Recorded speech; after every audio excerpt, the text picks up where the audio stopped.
সুপ্রিয় দর্শক, দেখুন আজকে একটা টপ নিয়ে আসলাম, ক্রপ টপ। তো ক্রপ টপটা আমার মেয়ের জন্য ছিল। ক্রপ টপটা ভীষণ সুন্দর হয়েছে, তবে কাপড়টা কিন্তু একটু অন্যরকম কাপড় ছিল।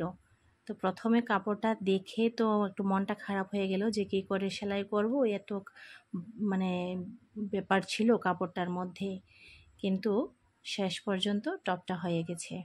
তো আমার তো খুব ভালো লাগলো, আমার মেয়েও খুব খুশি হয়েছে। দেখুন সবসময় কাটিং দেখানো সম্ভব হয় না, তো সেলাইটা দেখানোর চেষ্টা করি। দেখুন ক্রপটা রেডি হয়ে গেছে। এই দেখুন আমার মেয়ে টপটা পরে ছবিও উঠে দিয়ে দিল। তো ও তো ভীষণ খুশি, আমিও খুশি হয়েছি। পুজোতে বাচ্চাদের জন্য নিজের হাতে তৈরি করা ড্রেস, সে তো অনেকটাই ভালো লাগলো আমার। আমার মেয়েরা অনেক খুশি হলো।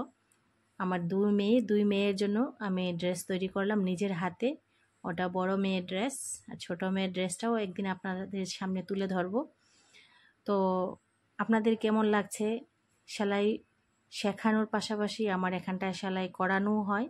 6 মাসের কোর্সে সেলাই শেখানো হয়। যদি কেউ সেলাই শিখতে চান অ্যাডমিশন নিতে পারেন 9436151233 এই নাম্বারে।